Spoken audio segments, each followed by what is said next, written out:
দেবীর পূজা করতে হলে কি করতে হবে? উপবাস থাকতে হবে, ঠিক না? দেখুন, উপবাস না থাকলে মায়ের পূজা হবে না। উপ শব্দের অর্থ নিকটে, আর বাস শব্দের অর্থ অবস্থান, অর্থাৎ আজকে তারা মায়ের নিকটে নিকটে বাস করবেন। কেন আজকে মাকে আহ্বান করা হবে? মা এখানে এসেছেন, তাই তারা উপবাস রয়েছেন, ঠিক না? উপবাস কেন রয়েছেন? যাতে তাদের দেহটা পবিত্র থাকে, শুদ্ধ থাকে। তাই যদি দেহ পবিত্র না থাকে তাহলে কি দেবদেবীর আরাধনা করা যায় না। তাই তারা কি রয়েছে? উপবাস রয়েছে, ঠিক না? তাই ঠিক যদি আমরা ভগবানের আরাধনা করতে চাই, গোবিন্দকে পেতে চাই, তাহলে আমাদের কি করতে হবে? উপবাস থাকতে হবে। প্রত্যেক দিন উপবাস থাকতে হবে? উপবাস নয়, কি করতে হবে? আমাদের দেহটাকে শুদ্ধ করার জন্য আমাদের আহারকে কি করতে হবে? শুদ্ধ করতে হবে। যেমন এখানে আজকে মায়ের পূজা হচ্ছে, এখানে কি কোনো আমিষের ব্যবস্থা আছে? সবাইকে কি নিরামিষ প্রসাদ খাওয়ানো হচ্ছে না? হচ্ছে কি না? ঠিক না? তা কোনো মায়ের পূজায় কি আমিষ খাওয়ায়? খাওয়ায় না। কিন্তু বিভিন্ন জায়গায় অপসিদ্ধান্ত তারা কি করে? মাকে মাছ মাংস রান্না করে কি করে? ভোগ দেয়, মদ দেয় মাকে। তো এইরকম শাস্ত্রে কোনো সিদ্ধান্ত নেই। এগুলো তামসিক পূজা। 3 প্রকারের পূজা আছে: তামসিক, রাজসিক, সাত্ত্বিক। তা বৈষ্ণবেরাও মায়ের পূজা করেন, কিন্তু বৈষ্ণবেরা কি পূজা করেন? সাত্ত্বিক পূজা করেন। কি পূজা? সাত্ত্বিক পূজা। আহার শুদ্ধিত সত্য শুদ্ধি। যদি আপনার আহার শুদ্ধ হয় তাহলে আপনার চিত্ত শুদ্ধ হবে, আপনার দেহ শুদ্ধ হবে। আপনি পরীক্ষা করবেন, একটানা 7 দিন শুধু পেঁয়াজ দিয়ে ভাত খাবেন। কি দিয়ে? পেঁয়াজ দিয়ে ভাত খাবেন। দেখবেন আপনার কন্ডিশনটা কীরকম হয়। আপনার গায়ে গন্ধ আসবে এবং আপনার চেতনাটা কি হবে? উগ্র হয়ে যাবে, মেজাজ কি হবে?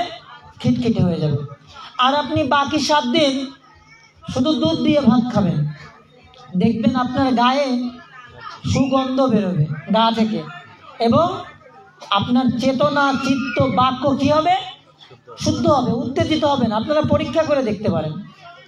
আহার যদি শুদ্ধ হয় তাহলে আমাদের চেতনা এমনিতেই কি হবে? শুদ্ধ হয়ে যাবে। তা আজকে এই যে মায়ের পূজা হচ্ছে, আপনাদের যারা গ্রামী আছেন, কমিটি আছেন, তাদেরকেও ধন্যবাদ জানাই, যেহেতু তারা আজকের এই পূজায় সহযোগিতা করছেন, সেবা করছেন। তাই তাদেরকেও আমরা ধন্যবাদ জানাই এবং প্রণাম নিবেদন করি। কারণ এই পৃথিবীতে একা একা কোনো ভালো কাজ সংগঠিত হয় না। 10 মিলে করি কাজ, হারি জিতি নাহি লাজ। ঠিক আছে? এই জন্য আমরা সবাই মিলে যদি কর্ম করি তাহলে আমাদের কি হয়? পরাজয়ের ভয় থাকে না। কিন্তু আজকের সমাজে সঠিকভাবে আমাদের মায়ের সেবা হয় না, বুঝেছেন? মাতৃদেবীর সেবা সঠিকভাবে হয় না। কোনো মতে মায়ের পূজা অর্চনা করা হয়, আর আমাদের বাদ বাকি বিষয়টা থাকে খাওয়া দাওয়ায় ফোকাস থাকে, যে প্রসাদ কি হবে, খাওয়া কি হবে, এটা নিয়ে আমাদের বেশি কি থাকে? মাথা ব্যথা থাকে। কিন্তু আমাদের খাওয়া দাওয়া প্রয়োজন, কিন্তু আমাদের মূল উদ্দেশ্য কি? মায়ের সেবা করা। কারণ আমাদের মানসিকতা কি হয়েছে যে আমরা মায়ের সেবা দেবো, একটা কালী পূজা দিব, ঠিক না? কিন্তু আমাদের মায়ের পূজার দিকে কোনো ফোকাস থাকে না। রাত 12টার পরে ঠাকুর মশাই এসে পূজা শুরু করবেন। এখানে হয়তো এই গৃহের লোক আর 2-1জন আত্মীয় স্বজন থাকবেন, আর কেউই থাকবেন না। সবাই প্রসাদ পেয়ে কি তারা ফিরে যাবে। কিন্তু আসলে আমাদের মায়ের পূজায় অংশগ্রহণ করা উচিত, কিন্তু আমরা সেটা করি না। এই জন্য এখন দেবদেবীরাও আমাদের সাক্ষাৎভাবে দর্শন প্রদান করেন না। তাই তারা এখন দেবদেবীরা কি হয়েছে? এক একটা রূপ ধারণ করেছে। যেমন এই যে মৃদঙ্গ, এ একটা দেবতা। এই যে করতাল, এটা একটা দেবতা, বুঝেছেন? এই শঙ্খ একটা দেবতা। এই যে বাদ্যযন্ত্র আছে, বুঝেছেন? এগুলো এক একটা দেবতা। এই কলিযুগে কি হয়েছে? দেবতারা এইসব রূপ ধারণ করেছে, কারণ তারা সাক্ষাৎভাবে প্রকট হন না। কেন? কারণ আমাদের সেই শুদ্ধতা নেই, আমাদের কি সেই শুদ্ধতা নেই। আমরা যদি এখন মনে করি যে আমরা বাংলাদেশের যিনি প্রাইম মিনিস্টার আছেন, প্রধানমন্ত্রী, তাকে আমরা এখানে নিয়ে আসবো, সম্ভব? আসবেন তিনি? আমাদের যত টাকা থাকুক তিনি আসবেন এখানে? আসবেন? আসবেন না। কেন? এটা সম্ভব না, কারণ আমরা সেই রকমভাবে নিজেদের প্রস্তুত করতে পারিনি। কিন্তু ওই প্রধানমন্ত্রীর গৃহে যে আয়া থাকে বা যে কর্মচারী পিয়ন থাকে, উনি যদি প্রধানমন্ত্রীকে রিকোয়েস্ট করে যে আমার বাবা মারা গিয়েছে, ওইখানে বড় একটা অনুষ্ঠান করতেছি, আপনার জন্য বিশেষ ব্যবস্থা করছি, আপনাকে অবশ্যই কি অংশগ্রহণ করতে হবে। এখন যদিও প্রধানমন্ত্রী যদিও না আসেন, তবে কি করবেন? ওনার একজন প্রতিনিধি কে উনি পাঠাবেন। তা ঠিক দেবদেবীরাও এখন আমাদের মাঝে লুপ্ত অবস্থায় রয়েছে। এই কাঁসা, ঘণ্টা, মৃদঙ্গ, বুঝেছেন, এই রূপে তারা রয়েছে। শঙ্খ কেন? ভগবানের সেবার জন্য। তাই তারা এখন প্রকট হন না। আমরা যতই তাদেরকে ডাকি, তারা এখন আর ওইভাবে প্রকট হবেন না। এই জন্য আমাদের এমন কিছু করতে হবে যে এই পৃথিবী আমাদেরকে মনে রাখবে। আপনি যদি ভালো কর্ম করেন, তাহলে এই পৃথিবীর লোক আপনার প্রশংসা করবে। আর যদি খারাপ কর্ম করেন, তাহলে আপনি মারা যাওয়ার পর কি করবে? এই পৃথিবীর সবাই আপনার নিন্দা করবে। তাই এমন কিছু করতে হবে, মরণে হাসিবে তুমি, কাঁদিবে ভুবন। আপনি যখন মারা যাবেন, তখন আপনি হাসতে হাসতে মারা যাবেন। আর কাঁদবে কারা? এই পৃথিবী কাঁদবে। এমন কিছু করে যেতে হবে যে এই আপনি চলে যাওয়ার পরে কি হবে? এই পৃথিবী কান্না করবে। মরণে হাসিবে তুমি, কাঁদিবে ভুবন। কি হবে? যখন আপনি মারা যাবেন, এই পৃথিবীর লোক যেন কান্না করে শুনে যে অমন একটা লোক ছিল, সে পৃথিবী থেকে চলে গিয়েছে। তখন কি হবে? পৃথিবী কাঁদবে। এমন কিছু করে যেতে হবে যে সবাই শুনবে যে অমুক একটা লোক চলে গিয়েছে, পৃথিবী কান্না করবে। আর যদি এমন কিছু করে যান যে আপনি মারা গেলে পৃথিবীর লোক কী হবে? শান্তি পাবে। বুঝেছেন? তো 2 দিন আগে একজন লোক মারা গিয়েছে, আমার পরিচিত। এখন যেই শুনছে, বলছে ওই লোকটা মারা গেছে, জমি জমার জন্য এমন ব্যবহার করেছে, পাশের লোকের সাথে মারামারি করতো, এই করতো, সেই করতো, খুব খারাপ ব্যবহার করতো। এখন সবাই শোনার সাথে সাথে বলছে, আরে ভাই, এ কত কিছু করেছে জমি জমার জন্য, এখন তোর জমি জমা কোথায় গেল? কিছু তো নিয়ে যেতে পারলে না, মরার বয়স হয়নি। একটা প্রাইমারির হেডমাস্টার, একটা প্রাইমারি স্কুলের হেডমাস্টার, বুঝেছেন, টাইম স্কেল, অনেক টাকা বেতন পায়, জায়গা জমির অভাব নেই, মামা বাড়ির সম্পত্তি পেয়েছে, শ্বশুর বাড়ির সম্পত্তি পেয়েছে, তাও কি করে? ওই জমি জমা নিয়ে ঠেলাঠেলি করে, প্রত্যেক দিন কথা হতে 1 বিঘেত করে আগায়, আর শুধু মারামারি গ্যাঞ্জাম করে। এখন যেই শুনতেছে, সবাই বলতেছে, হায় হায়, তোর জায়গা জমি কোথায় গেল? কিছু তো নিয়ে যেতে পারলি না। দেখছেন কেমন মরণ মরেছে, মারা গিয়েছে, তাও লোকে কি করছে? নিন্দা করছে। আরে তোর জায়গা জমি নিয়ে তো যেতে পারলি না, কেমন কি করলি, জীবনে কি করে গেলি? একটা প্রাইমারি হেডমাস্টার, হয়তো 50 বছর বয়স হয়েছে, চলে যাওয়ার সময় হয়নি, তাও চলে গিয়েছে। কেন? নামযজ্ঞ শুনতে গিয়েছিল শ্বশুর বাড়িতে, ওইখান থেকে 3 তলা বিল্ডিংয়ের ছাদ থেকে পড়ে হাড়গোড় ভেঙে হাসপাতালে ছিল, আইসিইউতে, তারপরে মারা গিয়েছে। বুঝেছেন? তো এই জন্য এমন কিছু করে যেতে হবে যে যদি অন্য জেলা, অন্য গ্রামের লোক শুনে বলবে, না না, ও একটা ভালো লোক ছিল, ও চলে গেল। এমন কিছু আমাদের করে যেতে হবে। মরণে হাসিবে তুমি, কাঁদিবে ভুবন। মরণের সময় এমনভাবে মারা যেতে হবে, হাসতে হাসতে, কৃষ্ণ কৃষ্ণ গোবিন্দ বলতে বলতে এই দেহ প্রাণ পাখিকে ছেড়ে দিতে হবে। আর জগতের লোক শুনে কি করবে? কান্না করবে যে এমন একটা লোক চলে গেল, খুব ভালো লোক ছিল, অনেক ভালো লোক ছিল। তাই এইরূপ যেন আমাদের কর্ম হয়। বুঝেছেন? তাই আমরা যদিও পাপ করতে চাই না, পাপ আমাদের পিছা না, তথাপিও এই প্রকৃতি আমাদের দিয়ে পাপ করায়। প্রকৃতি আমাদের দিয়ে কি করায়? পাপ করায়। দেখুন, আপনি বসে আছেন, একটা মশা ভো ভো ভো ভো ভো ভো করতেছে, আপনার আশপাশ দিয়ে ঘুরতেছে। আপনি কি করবেন? ওকে যত সময় না মারতে পারবেন আপনার শান্তি হবে না। আমরা করি কি না? একটা মশা উঠতেছে আমাদের সামনে দিয়ে, বা আমাদের পায়ে একটু পড়তেছে আবার উড়ে যাচ্ছে, আমরা কি করি? ওই মশাটাকে যত সময় না মারতে পারি তত সময় আমাদের ভালো লাগে? ভালো লাগে না। দেখুন, আমরা পাপ করতে চাই না, তাও প্রকৃতি আমাদের দিয়ে পাপ করাবে। পাপ করা আমাদের পেশা না, পাপ করাটা হচ্ছে আমাদের নেশা। এই মশাটা না মারতে পারলে কি ভালো লাগবে না? মশারির ভিতরে একটা মশা ঢুকেছে, মশাটা কিছু করছে না, মশারির ভিতর লেগে আছে, আমরা কি করব? মশাটাকে আমরা কি করব? মশাটা আমরা ঘুম বাদ দিয়ে মশাটা থাবা দিয়ে মারি কি না? মশাটা মারা যাবে কখন? যখন ও আমার গায়ে পড়বে, আমাকে কামড়াবে, তখন আমরা মশাটা মারতে পারি, কারণ ও আমাকে কামড়িয়েছে। কিন্তু মশাটা আমাদের কিছু করছে না, মশারিতে লেগে আছে, তা আমরা কী করি? আমরা র্যাকেট দিয়ে মশা মারি। র্যাকেট বেরিয়েছে মশা মারার, বুঝেছেন? তাই পাপ করাটা আমাদের পেশা না, পাপ করাটা হচ্ছে আমাদের নেশা। আমরা পাপ করতে চাই না, তারপরেও পাপ আমরা করে ফেলি। তাই এই জন্য আমাদের কি করতে হবে? আমাদের ভগবত কর্ম করতে হবে, আমাদের ভগবানের সেবায় ব্রতী হতে হবে, তাহলে আমাদের মনুষ্য জীবন কি হবে? সফল হবে। দেখুন, ভগবান কৃপা করে আমাদেরকে মানুষ তৈরি করেছে, ঠিক না?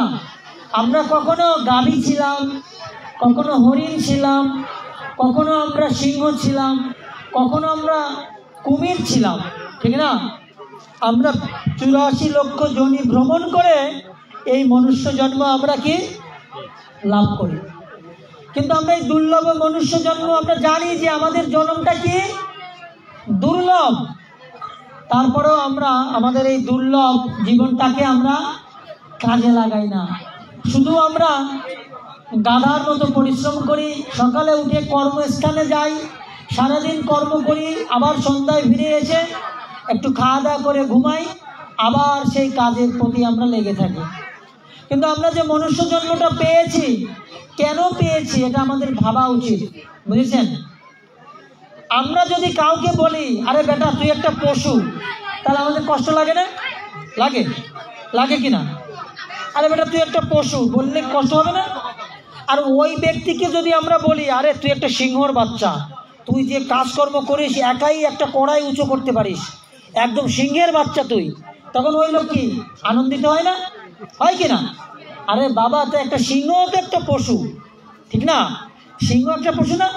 কিন্তু কাউকে যদি আমরা বলি আরে সিংহের বাচ্চা, একদম সিংহের মতো কাজ করে, তাহলে ও আনন্দিত হয়। আর যদি বলি তুই একটা পশু, তাহলে সে দুঃখ পায় না? তাই তো। তো এটা হচ্ছে আমাদের প্রবৃত্তি। আমাদের যদি ডাইরেক্ট পশু বলা হয় আমাদের কষ্ট হয়, কিন্তু আমাদের যদি সিংহের বাচ্চা, বাঘের বাচ্চা বলা হয়, তখন আমরা খুব আনন্দ পাই। আরে ভাই, সিংহটা কি পশু না? বাঘটা কি পশু না? পশু তো। তো এটা হচ্ছে আমাদের প্রবৃত্তি। তাই আমরা দুর্লভ মনুষ্য জন্ম লোভিয়া সংসারে, কৃষ্ণ না ভজিন দুঃখ কহিন কাহারে। দুর্লভ মনুষ্য জন্ম আমরা পেয়েছি, আর নাও পেতে পারি। এরপরে যে আমরা মানুষের জন্ম নিব, এর কোনো গ্যারান্টি আছে? কেউ বলতে পারবে? কেউ বলতে পারবে না। কিন্তু তথাপিও আমরা ভয় পাই না। আমরা কি বলি, ও মরার পরে দেখা যাবে। আগে আমরা মনুষ্য জন্ম পেয়েছি, যা ইচ্ছা তাই করব, যা ইচ্ছা তাই খাবো, যেখানে ইচ্ছা সেখানে শোবো। ও মরার পরে আর কিচ্ছু নেই। মরার পরে আর কিচ্ছু যদি না থাকে, তাহলে একটা মানুষ কেন কুৎসিত হয়? একটা মানুষ কেন সুন্দর হয়? একটা মানুষ কেন লম্বা হয়? একটা মানুষ কেন বড়লোক হয়? একটা মানুষ কেন পথের ভিখারি হয়? যদি মরার পর কিছু না থাকে, তাহলে কেন মানুষ ভিখারি হয় আর একজন বড়লোক হয়? কেন একজন সুন্দর হয়, কেন একজন কুৎসিত হয়, কেন একজন খাটো হয়, কেন একজন বেটে হয়। যদি মরার পরে কিছু না থাকে তাহলে এরূপ কেন হবে? আরে ভাই, মরার পরেই তো খেলা শুরু হবে। মরার পর কি হবে? মরার পরেই সব খেলা শুরু হবে, বুঝেছেন?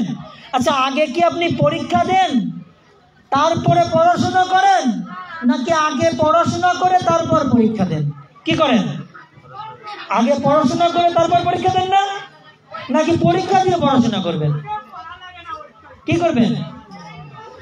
হ্যাঁ, পড়াশোনা আগে করে তারপরে পরীক্ষা দিতে হয়, বুঝেছেন? তাই এইরূপ মরার পরেই সব খেলা শুরু। যখন মারা যাবেন তারপরেই সব খেলা শুরু হবে, বুঝেছেন? তো এটা হচ্ছে বিষয়। হয়তো আমাদের মিলনদার দপ্তরই তো উনি নকল দিয়ে দিত, স্টুডেন্টদের নকল দিয়ে পরীক্ষা দিয়ে তো আমাদের মিলনদার দপ্তরই, তা উনি নকল দিয়ে হয়তো পরীক্ষা দিয়ে তো, ওনার পড়াশোনা করানো লাগতো না স্টুডেন্টদের। তা যাই হোক, এটা হচ্ছে বিষয়। মরার পরেই সবকিছু শুরু। না হলে কেন আমাদের সুন্দর হচ্ছে আমরা, একজন খাটো হচ্ছে, একজন কালো হচ্ছে, একজন বড় লোকের ঘরে সোনার চামচ মুখে নিয়ে জন্ম নিচ্ছে, আর একজন স্টিলের চামচও পাচ্ছে না। এই জন্য সাধু সাবধান, হে জীব সাবধান হও। এই দুর্লভ মনুষ্য জন্ম পেয়েছে শুধু ভোগ করার জন্য না। আরে কয় বছর ভোগ করবা? যখন চামড়া ঢিলা হয়ে যাবে তখন তোমার দিকে আর কেউ ফিরেও তাকাবে না। এখন এত ভাব দেখাচ্ছ, এত সাজতেছ, এত কিছু করছো, যখন 50 বছর প্লাস হয়ে যাবে বয়স, শরীরের চামড়া ঢিলা হয়ে যাবে, আর কেউ ফিরে তাকাবে না। তখন এই ভোগ বাসনা কোথায় থাকবে? এই জন্য এ মানুষ, সে জীব, সময় থাকতে ভগবান মুখী হও, ভগবানের আরাধনা করো। যে তোমাকে এই পৃথিবীতে পাঠিয়েছে তার জন্য একটু কৃতজ্ঞতা প্রকাশ করো। দেখুন, কেউ যদি আমাকে একটা ফোন দেয়, আপনার দুলো ভাই বা আপনার ভগ্নিপতি বা আপনার শালা বিদেশে থাকে বা আপনার ভাই বিদেশে থাকে, আপনাকে একটা ফোন পাঠিয়েছে। কি ফোন? আইফোন। তাকে আপনি অনেক ধন্যবাদ দেন না? আরে অনেক অনেক ধন্যবাদ ভাই, তুই যা করলি, অনেক অনেক আনন্দ পেয়েছি। আচ্ছা, ভগবান যদি আধা ঘন্টার জন্য অক্সিজেন বন্ধ করে দেয় তাহলে আপনি বাঁচতে পারবেন? এই যে কোভিড-19 করোনার সময় লাখ লাখ টাকার অক্সিজেন কিনেও মানুষ বাঁচতে পারি নাই। অক্সিজেন ভগবান দেয় কিনা দেখেন। যদি আধা ঘন্টায় অক্সিজেন বন্ধ করে দেয়, আপনি বাঁচতে পারবেন? 10 দিন যদি সূর্য না ওঠে আপনি বাঁচতে পারবেন? 1 মাস একটু কারেন্ট বিল আসে, আপনি কারেন্ট বিল না দিলে আপনার কারেন্ট কেটে দিয়ে যায়। আর ভগবান যে বছরকে বছর সানলাইট মুনলাইট দিচ্ছে, সূর্যের আলো চন্দ্রের আলো, তার কোনো বিল আপনাদের কাছে চায়? ভগবান বিল দেওয়া লাগে? কারেন্টের আলোয় কি কাপড় চোপড় শুকায়, কাস্টে শুকায়, ঘুমার মিঠে শুকায়? ভগবান যে আলো দিচ্ছে, সূর্যের আলো, সেই আলোয় শুকাচ্ছে। কিন্তু আমরা ভগবানকে একটু কৃতজ্ঞতা জানাচ্ছি না, ভগবানকে আমরা একটু বিল প্রদান করছি না। কিন্তু পল্লী বিদ্যুতের বিল না দিলে ঠিকই 3 মাস পরে এসে কাটিং করে দেবে না? দিবে তো? অবশ্যই দিবে। তাই আমরা কত অকৃতজ্ঞ। এই ভগবান আমাদের সব কিছু দিচ্ছে, খাবার দিচ্ছে। দেখুন, মিষ্টি জল আপনি তৈরি করছেন, মাটির নিচে ভগবান দিয়ে দিয়েছে একটা লেভেল, সেখান থেকে তুলে তুলে খাচ্ছেন কিনা? ডিপ টিউবওয়েল পুঁততেছেন 800 ফিট, 1000 ফিট। আচ্ছা, 80 ফিট ফুটে কেন আপনি এই জল পাচ্ছেন না? কারণ ভগবান ওই লেভেলে কি করেছে? এই মিষ্টি জলটা দিয়ে দিয়েছে। সমুদ্রে তো কত জল, সমুদ্রের 1 বিন্দু জল খেয়ে কারো তৃষ্ণা মেটে না। কিন্তু বৃষ্টির 1 ফোঁটা জল খেয়ে কি হয়? সবাই তৃষ্ণা নিবারিত হয়। দেখুন, ভগবান আমাদের সব কিছু দিচ্ছে, কিন্তু আমরা ভগবানকে কখনো একটু কৃতজ্ঞতা প্রদান করছি না, ভগবানকে কখনো একটু প্রণাম করি না, ভগবানের জন্য কখনো একটু উপবাস থাকি না, ভগবানের জন্য কখনো একটু তার উপযোগী খাবার রন্ধন করে তাকে ভোগ নিবেদন করি না। আমরা এতটা অকৃতজ্ঞ, এতটা আমরা মূর্খ, স্বার্থপর। তাই ভগবান কৃপা করে আমাদের মনুষ্য জন্ম দিয়েছে। কেন দিয়েছে? হে জীব, তুমি অনাদি কাল ধরে এই মেলার মাঠে হারিয়ে গিয়েছো। একটা বাচ্চা যখন মেলা দেখতে যায় তার বাবার হাত ধরে, ভিড়ের ভিতর কি হয়? বাচ্চাটার হাত থেকে যদি বাবার হাতটা সরে যায় তখন ওই বাচ্চাটা হারিয়ে যায় না? যায় কিনা? তখন ওই বাচ্চাটা কান্নাকাটি করে, তখন কমিটির লোক বা কোনো সুহৃদয় ব্যক্তি এই বাচ্চাটাকে পেয়ে কি করে, ললিপপ দেয়, চিপস দেয়। তা বাচ্চাটা কিছু সময় খেয়ে আবার কান্নাকাটি করে যে আমি বাবার কাছে যাব, আমি বাবার কাছে যাব, ঠিক না? তা যত সময় সে তার বাবার কাছে না আসতে পারে তত সময় যদিও খাবার দিলে কিছুটা সময় সে থেমে যায়, কিন্তু তার বাবার কথা সে ভোলে না। তা আমরাও এই মেলার মাঠে এসে হারিয়ে গিয়েছি স্ত্রী, পুত্র, কন্যা পেয়ে আমরা কি আমাদের সেই পরম পিতাকে আমরা ভুলে গিয়েছি। তাই আমরা যেদিন সেই পরম পিতার কাছে ফিরে যেতে পারবো সেদিনই আমাদের দুঃখ কষ্ট থেকে আমরা মুক্তি পেতে পারবো। এই সংসার সুখের জায়গা নয়, এই সংসার দুঃখালয়া অসারস্বতম। এখানে শুধু দুঃখ আছে, এখানে সুখ নেই। কারো অনেক টাকা পয়সা আছে কিন্তু গৃহের সন্তান নেই, কারো অনেক টাকা পয়সা আছে, গৃহের সন্তান আছে কিন্তু সন্তান স্বভাব ভালো না, নেশা করে, বাজে কাজ করে, সেই টাকা পয়সা কি করে উড়িয়ে দেয়। গৃহে স্বামী স্ত্রী আছে কিন্তু সম্পর্ক ভালো না, দুইজন রাতের বেলায় ঘুমায় দুই দিকে ফিরে, বুঝেছেন? গৃহে সব কিছু আছে কিন্তু সুখ নেই, এরকম আছে কিনা? এই জগতে কেউ সুখী না, আমরা সবাই দুঃখী। এই জন্য এটা হচ্ছে দুঃখের আলয়, দুঃখালয় অসারস্বতম। এখানে সুখ নেই, এটা দুঃখের আলয়, বুঝেছেন? তাই এই জন্য আমাদের এখান থেকে আমাদের কি করতে হবে, সেই সুখের জগতে ফিরে যেতে হবে। এটা আমাদের গৃহ নয়। দেখুন আজকে আপনারা এখানে যারা এসেছেন তারা কি এখানে থাকবেন? কেউ খেয়ে চলে যাচ্ছে, কেউ পূজা শুরু হলে চলে যাবে, কেউ কি এখানে থাকবে? থাকবে না। ঠিক তদ্রূপ আমরা এই পৃথিবীতে থাকার জন্য আসিনি, আমাদেরও চলে যেতে হবে। কেউ 20 বছর থাকবে, কেউ 30 বছর থাকবে, কেউ 50 বছর, কেউ 100 বছর। চিরদিন এখানে কেউ কে থাকতে পারবো না। তাই আপনারা ভালো থাকুন, সুস্থ থাকুন, ভগবত সেবায় যুক্ত থাকুন, এটাই ভগবানের কাছে প্রার্থনা। আপনাদের কাছেও এই নিবেদন, এই প্রার্থনা জানাই যে মনুষ্য জন্ম যারা আমরা পেয়েছি অবশ্যই আমাদের ভগবানমুখী হওয়া উচিত। আর যদি কেউ ভগবানের দিকে এগোতে চায় কখনো তাকে হিংসা করা যাবে না, তাকে নিন্দা করা যাবে না, তাকে সাহায্য করতে হবে যে আমি তো পারছি না, তুই তো যাচ্ছিস, তুই আরো এগোয়ে যা সামনের দিকে। কিন্তু আমরা জগৎবাসী কি করি? নিন্দা করি। জি বউরা আবার একাদশী থাকে নাকি? এ তো বাপের জন্মে শুনি নাই যে জি বউরা একাদশী থাকে। রে বাবারে, বড় সাধু হয়েছে, 2 দিনের বৈরাগী, ভাত খায় অন্য, একটু নিরামিষ খায় ও আবার। তো এরকম ভাবে আমরা কি করি? আমরা অপরের নিন্দা করি। তো যে এগোতে চাচ্ছে তাকে আমাদের সহযোগিতা করা উচিত যে আমি তো পারছি না, তুই এগোয়ে যা। এভাবে আমাদের কি করা উচিত? সহযোগিতা করা উচিত। তা সবাই ভালো থাকবেন, সুস্থ থাকবেন। এখন আমরা 2 মিনিট কীর্তন করব, তারপরে আমরা যেহেতু ভক্তরা ওইদিকে প্রসাদ নিচ্ছে, আর ওইখানে যারা ভক্তরা আছে তারাও প্রসাদ নেবেন, যার যার গৃহে ফিরে যাবেন। 1:30 বাজতে গিয়েছে। তা আমরা এখন 2 মিনিট কীর্তন করে প্রসাদ গ্রহণের দিকে যাব। তা আমাদের ব্রাহ্মণ ঠাকুর হয়তো এখনো আসেনি, যেহেতু পূজার আগে অনেক কাজ আছে, গঙ্গা বরণ করতে হয়, গঙ্গা জল আনতে হয়, ঘট স্থাপন করতে হয়। তা জানি না সে ব্রাহ্মণ ঠাকুর কখন আসবে। তো যাই হোক, সে ক্রিয়াকর্মগুলো হবে যথাযথভাবে। আমাদের যতটা দায়িত্ব ছিল আমরা পালন করেছি।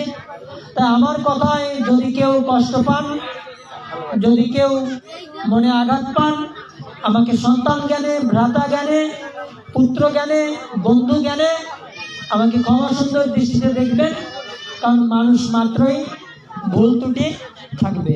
হরে কৃষ্ণ কৃষ্ণ কৃষ্ণ হরে হরে, হরে রাম রাম রাম হরে। আগামী শনিবার হচ্ছে একাদশী, উৎপন্না একাদশী। আপনারা সবাই একাদশী ব্রত পালন করবেন। ফল, জল, সবজি খেয়ে আপনাদের কল্যাণ হবে, আপনাদের ভক্তি লাভ হবে।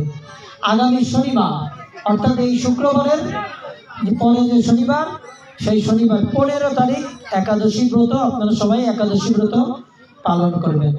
সবাই সুস্থ থাকবেন এই প্রার্থনা করি। এখন আমরা 2 মিনিট কীর্তন করে আমরা প্রসাদের দিকে যাব। হরে কৃষ্ণ কৃষ্ণ কৃষ্ণ হরে হরে, হরে রাম রাম রাম হরে হরে। রাধে রাধে রাধে রাধে, রাধে রাধে রাধে রাধে। हरे कृष्ण कृष्ण कृष्ण हरे हरे, हरे राम राम राम हरे हरे। हरे कृष्ण कृष्ण कृष्ण हरे हरे, हरे राम राम राम हरे। हरे कृष्ण कृष्ण कृष्ण हरे हरे,